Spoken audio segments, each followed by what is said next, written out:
Hey everybody, and welcome to Rock Video Rental. I am Caleb, and this is a bonus episode, and this is actually going to be a solo bonus episode as I talk about Furiosa, a Mad Max Saga.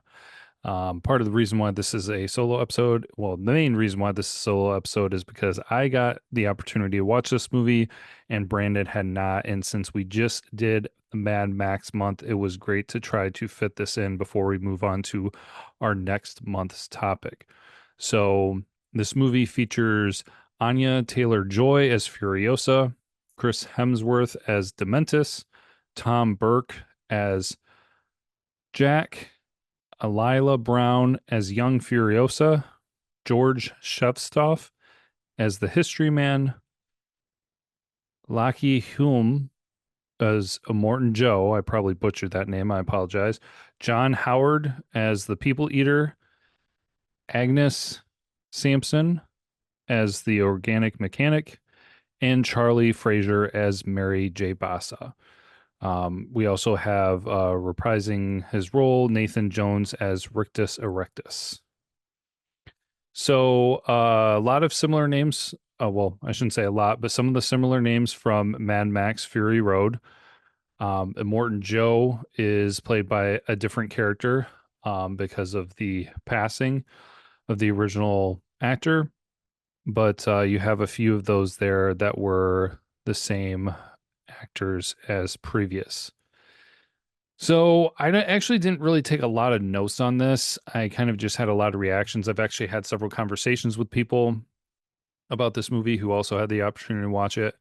I tried not to dive into anybody else's reviews online. I saw some initial, just, I won't even call it like highlights, maybe like titles of some reviews for this.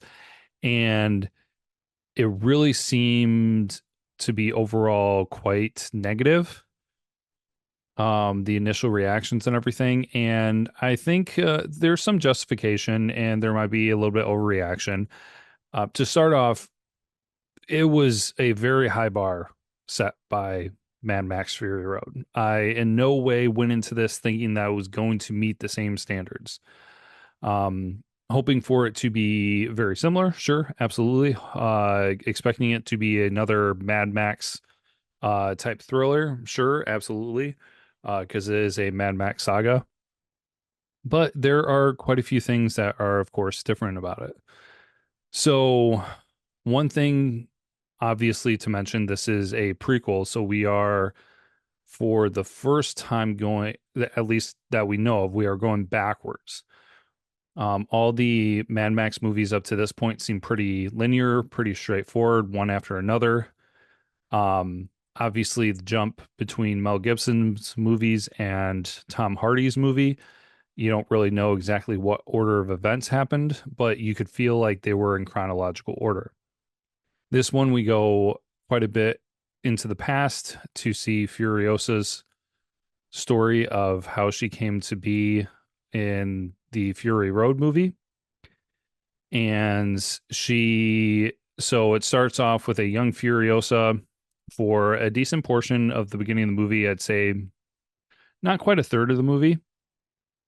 And then it goes and it fast forwards to when she is older by, I don't know if I had a guess, maybe 10 years.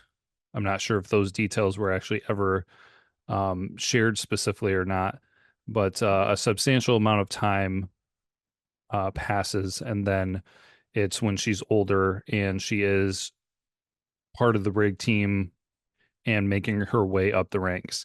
So, two things there hugely different than the previous Mad Max movies.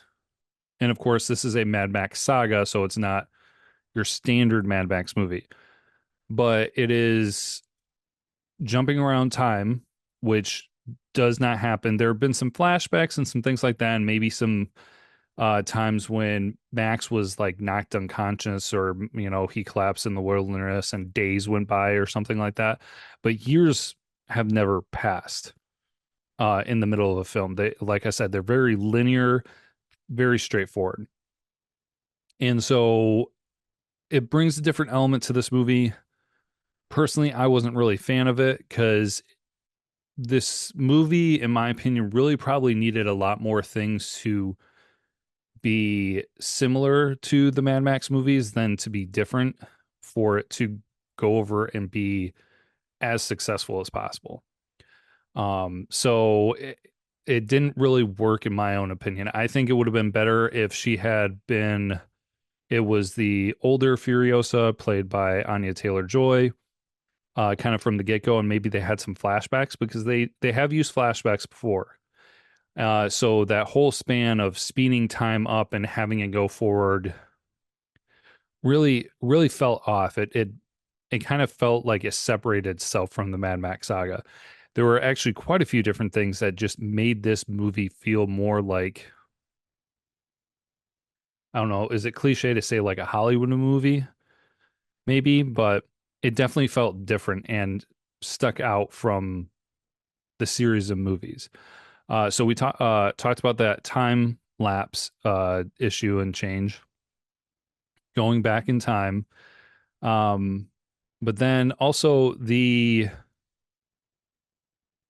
characters in this movie, I would say, reminded me more of Thunderdome. And by that, I mean, if you recall what we talked about with Thunderdome and how that movie is, it's more comical, lighthearted almost. And you almost get that feeling in this movie where it seemed like everybody was a little bit too nice. Now, sure, did it have its moments where it was trying to do, uh, throw a dark curveball or something in there? Sure, yeah. But there were several times where it just seemed like it was almost too easy for something to happen. Like people were looking for an opportunity to help Furiosa when nobody really should have. Like they stuck up for her or they protected her, which uh, seemed odd. Like when she was during part of this. So there will be some spoilers and everything. So if you don't want to know about them, then you might not want to listen to the whole thing. But there's a duration of the movie where she's kind of like pretending to be a boy, a war boy, or things of that nature, and different people around her kind of protect her or help her, which just seems odd. It seems like this is the wasteland is more of a scenario where it's survival of the fittest, every man for himself and that kind of thing. And it just seemed out of place, honestly. So you have some of those returning characters, not even always played by the same actor, but returning characters, and they seemed to not exactly have the same personalities as they did in some of the other movies. Like honestly, Rictus Erectus seemed to be more intelligent in this one, which was unusual. And then Immortan Joe seemed kind of more caring, which was also out of place. But then, of course, you get a new character, which usually and this is where kind of Mad Max usually does pretty good, where they introduce unique characters and things like that. And so his character Dementis was interesting and kind of rather unique. So him and his group, they're a nomadic group, which you haven't really seen highlighted too much in the Mad Max series, and so that was kind of an interesting take. Um, and when I was discussing his character with some people who had seen the movie, there were some of them who were very put off by how much his character changed through the movie. Now, granted, again, we're talking about this movie kind of going at least across the span of like 10 years or more. And his character goes from being a nomadic kind of group leader to taking over Gas Town and, trying to take control and things like that, and then having people turn on him. So honestly, like I understood the character development and the changes happening, but they just felt sped up because they were trying to cover so much time. And that's another thing too, going back to the timing of this movie and the how linear or how it was not very linear and not very it wasn't one chunk of time. We were speeding up time and moving, and honestly there were several times through it that you just don't know how much time has passed. Has it been a week? Has it been a month? Has it been years at this point since the last scene? You don't really know. And so you don't really have that context. And so it just did not help support And honestly, it felt like there were too many times that they tried to fill in the missing information by just telling you what was going on. Like, oh yeah, those guys are chasing us because they no longer follow Dementis, so they're kind of going rogue. It's like, okay, that's brand new information, and you're just like you're just spewing it out and telling us we don't get to see and witness and understand that. Where in Mad Max Fury Road, they did a very good job of just slowly stepping each piece and putting each piece together in a direct straight line so that one thing fed to another and you knew exactly what was going on and they didn't have to tell you it. You would see it, you would understand it, and they would give you context. In this, it was rather kind of confusing. So some things just not working out very well. Um, Kind of all across the board. They seem to have reused the soundtrack from the first movie, and it seemed rather heavily. I'd probably have to watch it at least one or two more times to really kind of tell how much they reused it. I mean, I was kind of thinking about it, and there are plenty of movie series that kind of do this. You know, you think Pirates of the Caribbean, they have that whole theme song that they use throughout all of the movies. But it kind of seemed to me like with all the other things that they were doing in this movie, it kind of came across to me as kind of lazy or lackluster that they reused a lot of the music in the first movie in this one. Um, and so it was kind of tough to really accept it in a positive light. The other another element too that just stuck out in a sore way was there's this big so the history man is kind of like filling in the gaps again, kind of rather unusual for that to be happening where they feel like they need to spew information at you so you actually know what's going on. But later in the movie, kind of near the climax, they talk about this 40-year, was it? No, 40 day, sorry, 40-year, 40-day wasteland war that goes on. And you don't really see it. They just show you little clips and highlights and everything. And you're just like, feel like this should be an epic part of the movie. And you're just showing brief highlights and not a whole lot is honestly happening. And it's kind of boring, kind of dull. Like it just really passed really quickly. And that was just used in the brief development to be able to get to a crucial step for Furiosa. So not very well planned out, in my opinion, on that. Um, because they were trying to get to the climactic part where Furiosa gets to face off against Dementis and things like that. It was a little bit better where there were was a crucial scene for that where protagonist versus antagonist, things like that, where we've said in some of the previous movies they kind of gloss over and it happens so quickly you kind of miss out on it. But really, this movie in general, I would say, is trying to do too much. It was trying to cover in the situations that they could have maybe told you a little something at the beginning or maybe done flashbacks to kind of give you an understanding of the development and everything. They instead showed you it visually and added it to the movie. And so you have a bunch of different elements. It kind of reminds me a little bit of the first Mad Max movie where Brandon and I were talking about it felt like two different movies. Like you had the first half of the movie and then you had the second half of the movie. This very similar where you had the young Furiosa story and then you had the older Furiosa story where those two probably should have been kept separate because it would have been better in my opinion. But um so I feel like I'm really dragging this movie through. There will be those people who are what you might want to label as kind of like purists. I'm a big Mad Max fan, love the series. I'm not so bothered when things are not perfect and when they kind of go outside of the box. Like I'm sure that there are some people who are probably very upset about this movie, and how it turned out and all sorts of things. because it sticks out like a sore thumb. If you watch all these movies, this one is going to stick out so much. I'm not that, I don't want to be that hard on it because I understand what they were doing. And, I like adding to stories and things like that, but it just seemed rather, so many different elements of it just rather seem unusual. And so it's kind of like pulling it apart and it's not working very well. And honestly, like the visual effects, the special effects, I mean, even especially at the very beginning, early on in the movie, there were certain parts where I just looked at and instantly you could tell what was real and what wasn't.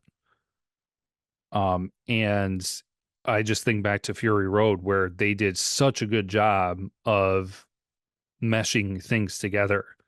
And in this one, it makes me wonder because I know that Brandon shared information about how much of it was real footage in Mad Max Fury Road.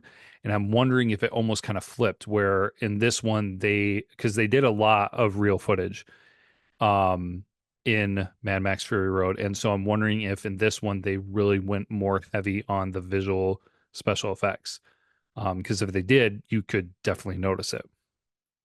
So it was not the best choice, I would say, on their part for that. You do get some cool elements because you get to, like I said, you see some of the characters from the other movies and you kind of get things set up. You get to learn, of course, how Furiosa loses her arm. One thing that I feel like was a missed opportunity. I understand it a little bit, but also at the same time, I feel like they should have addressed it a little bit. Um, Immortan Joe has another son in this movie.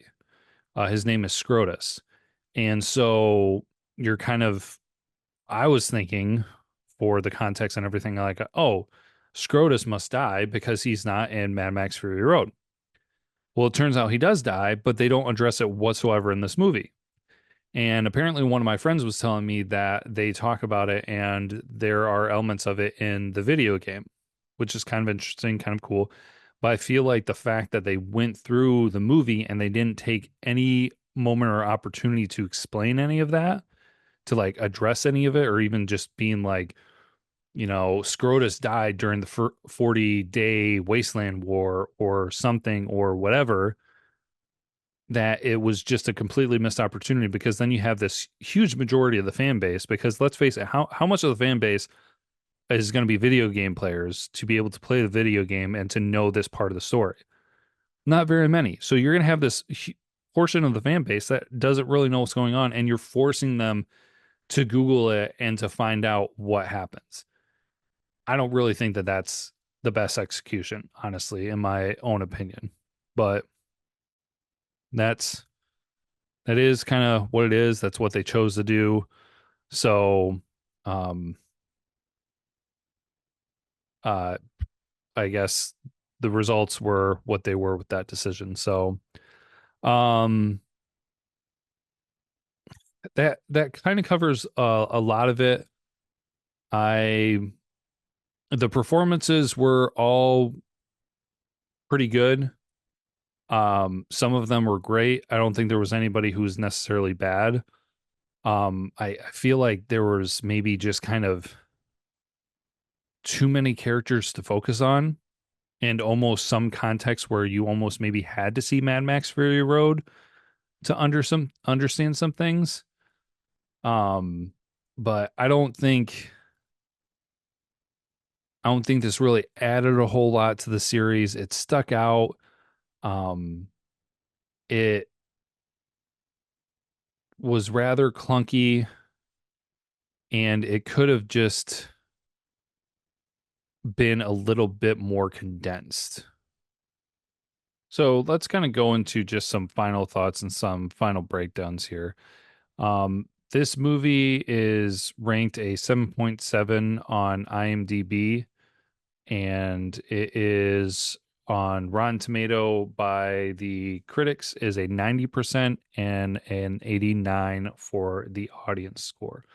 So it actually has really high reviews on the sites themselves. Like I said, I actually just looked those up for the first time right now. A lot of things I saw online, I don't know if it's just kind of from the things that are in my feed and everything like that, where there was kind of a lot of negative responses to some things.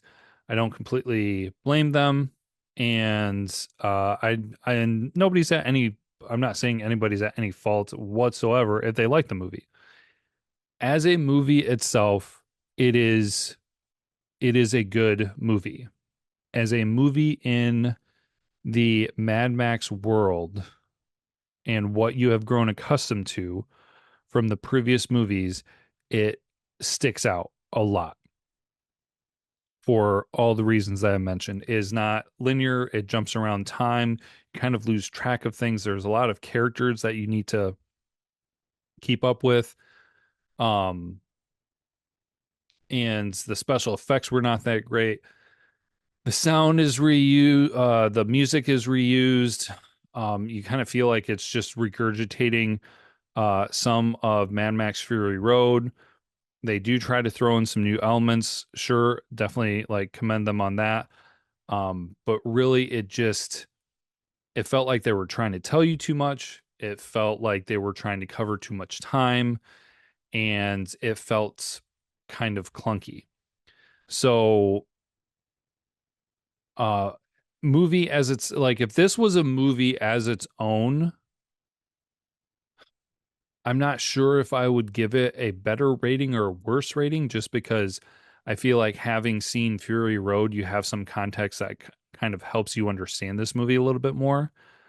Um, I think it would maybe help improve its grade a little bit, but all in all, I'm taking it for what it's worth because it is indeed a part of the Mad Max universe, part of the Mad Max saga. And so definitely not the best of the bunch. Actually, I have a little bit of a hard time exactly deciding what to do. I think where I'm gonna have to land with this is giving it a 3.5 out of 5. It is it's out of place and disjointed. The other movie that I gave a 3.5 to was Beyond Thunderdome. Beyond Thunderdome was um, kind of cheesy, unusual, weird. It's another movie that was split in half that could have been two different movies, and it felt more kind of like Hollywooded up, or I don't know exactly what you want to say. Like they put Tina Turner into it. They kind of like glammed it up. It felt like a little bit, and this one um kind of has some similar struggles. Um, just so much information. It really could have been two movies, just like the other one was.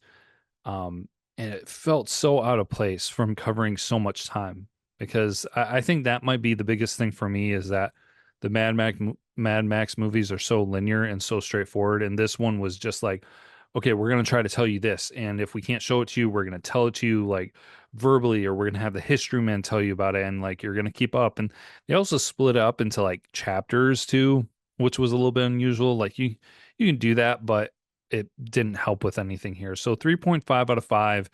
Um it it's an unusual Mad Max movie. Definitely not going to say that it's bad, but it just was missing the mark on fitting well into the Mad Max universe. Probably if it was by itself, I'd probably give it a 4 out of 5, but it is I would be very interested in knowing a larger response from people who are fans of the Mad Max series.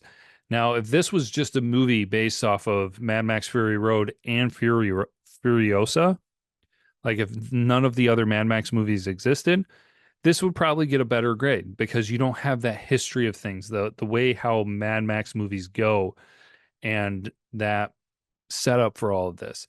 This went against a lot of those norms that you see in Mad Max movies. So finding that I am at a 3.5 out of 5, I believe is um, a good rating for it and everything. I've seen some people really trash the movie and give it very low ratings. And then obviously you heard me share the IMDb score and Rotten Tomatoes. There are some people who highly praise this movie. So to each their own. Obviously, to get your own opinion on it, definitely recommend that you watch it and check it out. If you haven't seen the other Mad Max movies, um, check those out. A lot of them are really good. There's a really good just arc between all of them and very entertaining. Like I said, one of my favorite series for sure. So if you like this episode, definitely check out the other Mad Max episodes if you haven't seen listened to them yet. We are going to be doing war movies this next month here in July. So get prepared for those. Saving Private Ryan is going to be the first one up. Appreciate you all listening in. If you like our content, there's plenty of content on other platforms, Facebook, Twitter, TikTok, YouTube, all over the place. You'll find us. We're there. Make sure to follow and subscribe. And as always, until next time, be kind and rewind.